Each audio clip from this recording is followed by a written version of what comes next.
Hi everyone. So I'm feeling much better today. If you are watching or following these videos in order, someone had brought it to my attention that Venus was actually in retrograde and that just ended in the middle of the night. So I did wake up feeling a little bit better. I'm sure there's going to be more hard days ahead in this twin flame journey. But I wanted to share a little bit more information of just what I've been learning about why the runner runs, and if I ever learn how to make that stop, I will definitely share that. I see some people have made videos about that, but they're like 40 minutes long, and I just don't have time. But here's the thing. The runner runs and the chaser chases. But the chaser doesn't actually have to chase, because nothing the chaser says, does, anything is going to affect the runner. There are times when I feel like something I might say might spark something in his brain and get him to wake up, but no. The runner does as the runner pleases, and the runner will never come back until he wants to, until he's ready. No matter what you do, no matter how you cry. The video underneath this one where I was visibly shaken and sad and heartbroken, that was a video I made when I had been actually doing okay for a few days. I was doing okay for more than a few days, actually. I was doing okay. I was focusing, just on my life with my kids and trying to focus on myself and my own spirituality. Once again, I will say that reading blogs and doing meditations by Cassidy Kane has helped me tremendously. But like I said, that night I fell apart. And just so you all know how connected you are to your twin, I hadn't spoken to mine or emailed or text. What we normally do to communicate is email via the Android. It's like texting, but I think he likes to archive everything, so that's why we do it like that. Plus, we tend to blow up each other's phones if we're just doing it towards texting. Like, he's got me blocked. When he gets like this, he'll block me, and then he'll unblock me when he's like available for conversation. It's a mind fuck, and it sucks. But so I hadn't heard from him because, we talk about basically issues and happenings and things that have happened in our relationship for over the past 4 years. But those past 5 days, I had been doing Cassidy Kane's Twin Flame Breakthrough meditation kit. And it basically said, do these meditations and your twin flame will contact you, and you will put yourself into more of an alignment with your twin flame on a level to where you are going to be able to communicate through your soul and able to communicate through your heart. So I guess, it must have worked. I felt like I've been at a higher vibrational level. And then when I fell apart that night, he actually called me. It was like right after I made that video. And he was like, "Why are you crying?" So he felt that, and he knew that. And, you know, we had a pretty decent conversation, but then it also came back to the point where he's not willing to come around. And here's what I'm getting to, the whole point, why the runners run. The runners run because the overpowering emotions is too much for them to handle. If we had to call it the weaker twin, I say, yeah, they are for sure the weaker twin. But like I said, your twin is you, and it's mirroring back what you don't like and what you don't want to see. So in my situation, he's basically telling me that when he's around me and even our son, the emotions are too much. It's too much of an overwhelming feeling. It scares them because they may or may not be a spiritual being. You know, me, I've been into spirituality since like 14 maybe, you know, so I just keep getting stronger and stronger, you know, and you meet your twin, they may or may not be at that level. Things may scare them. It's too overwhelming. That's what most of the twins are saying, you know, they just can't handle it. It's too much. It's sensory overload and they can't take it. You know, he says, oh, I love you so much, and I always love you, and we're connected, and I would never, ever think about being with anyone else, but he just can't be around me. Like, and I'm like, please, let's just let me help you. Because, you know, the chaser is the one who's doing the studying, doing the meditation, trying to find ways to make the runner comfortable. And then sometimes it almost seems like when you just finally say, you know what, fuck this, I don't care, I'm better off without them. Boom. They're back. That's how it's happened for me, like 3 times now. And the worst thing that he said, and this is what I hate, this is the hard part about being a twin flame, is that he's saying when he's with me, you know, physically living together, and it's just it's the relationship all the time, it's us all the time, you know, and I have a bold personality. I like things certain ways. I have requests, and I require a lot of attention and affection, which he ought to just willingly give, and he was in the beginning, all over me, all up in this, you know, kisses and hugs and poems, and, you know, like, after a while, just the rain and the sleet and the snow are coming down on your sweet, loving, beautiful flower that you're trying to grow together, and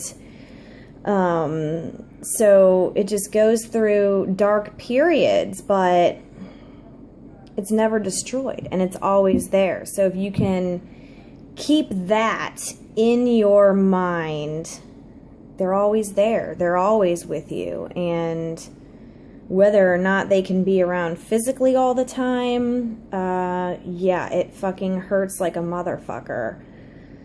Sometimes it just feels like you're torn apart. But yeah, back to the conversation we were having that night he called.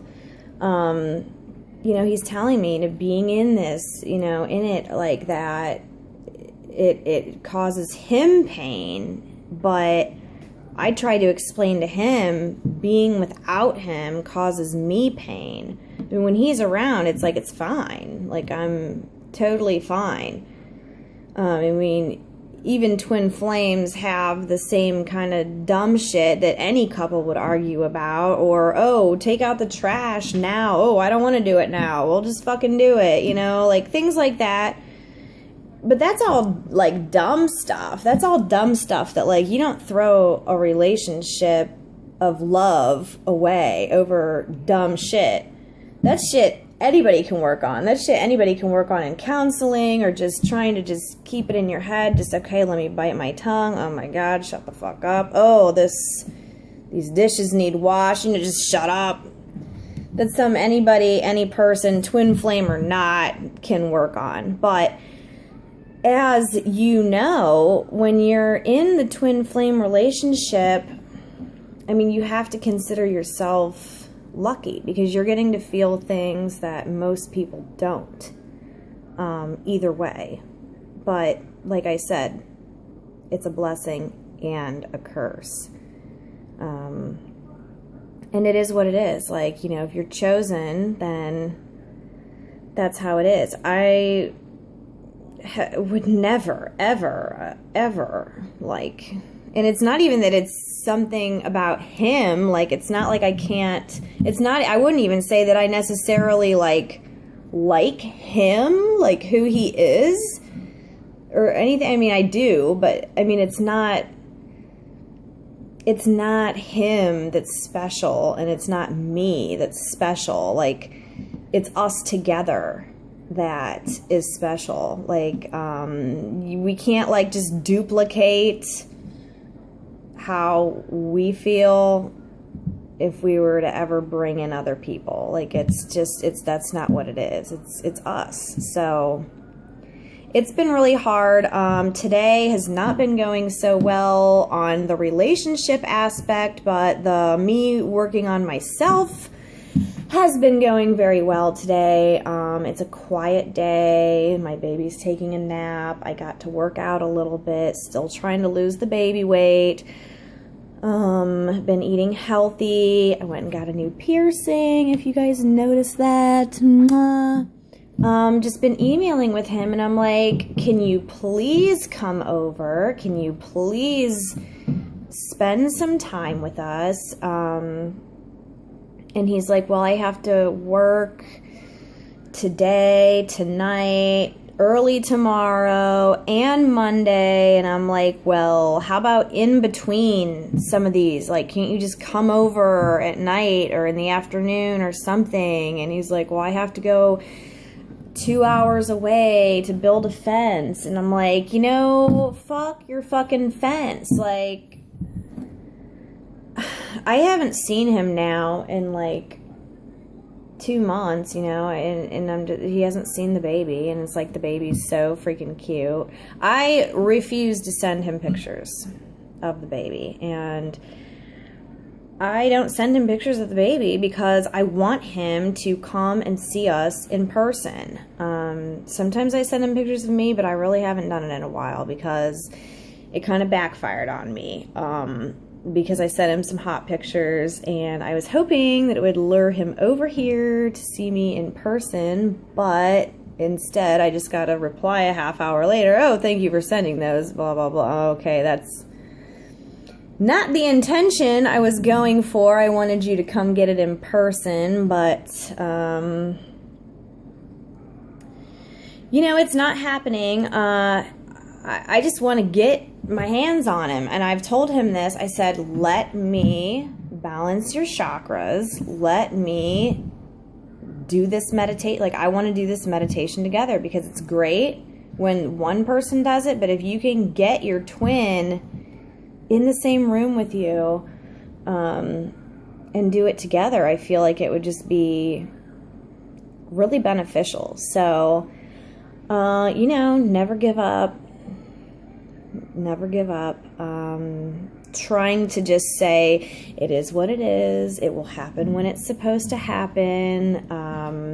Obviously, I know in my mind that there's a reason for me to feel this pain of this abandonment, and I do believe it's meant for me to grow even more spiritual, and to grow into my matriarch role even more as what I do. And I've actually learned some skills in this long period that he's been gone, which I probably wouldn't have done if he was around, because, you know, when your twin's around, you're in like a bubble of sex and love, and you kind of just don't do other things. But I have taken online classes. I've been looking at things. I have learned how to balance out chakras on people. I've taught my kids to do it as well. Things have been going good. I don't want to say professionally, but, you know, if I guess we can call it that, you know, but whatever, like with myself. So it's like, you know, when your twin is gone away from you, it's telling you, and this is easy in your head. I know that it hurts at times. In your head, you have to realize the separation is always for a higher purpose, and there will always be another reunion. Like, your higher self and your twin's higher self are always working to lure you to back together, and there will always be another come around, always be another chance. It may not be right when you want it, because that's not how the spiritual world works. But you're just a human down here, and you're not using all your brain. So you just have to trust that everything's going good. I heard a good quote, and I don't know who said it. I'm going to try to word it correctly, but at least if I don't word it correctly, you'll know what I'm saying. The mind says, when everything is in place, I will be at peace. The soul says, when I am at peace, everything will fall into place. So, with that quote, my twins who are following me, good luck and have a great day. And if your twin has abandoned you during this time, try to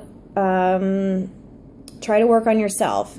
Check out Cassidy Kane, and if anyone else has like anything else that has helped them, please feel free to share underneath there, because I check that stuff. It pops up right in my email, just like the rude freaking comments do sometimes with some idiot. But I really don't give a shit about that. So if anyone has any people or blogs that are worth reading, please feel free and share, because I'm no expert. I'm just going through it just like everyone else. That's why I like this Cassidy, because she's reached the harmony union with her twin.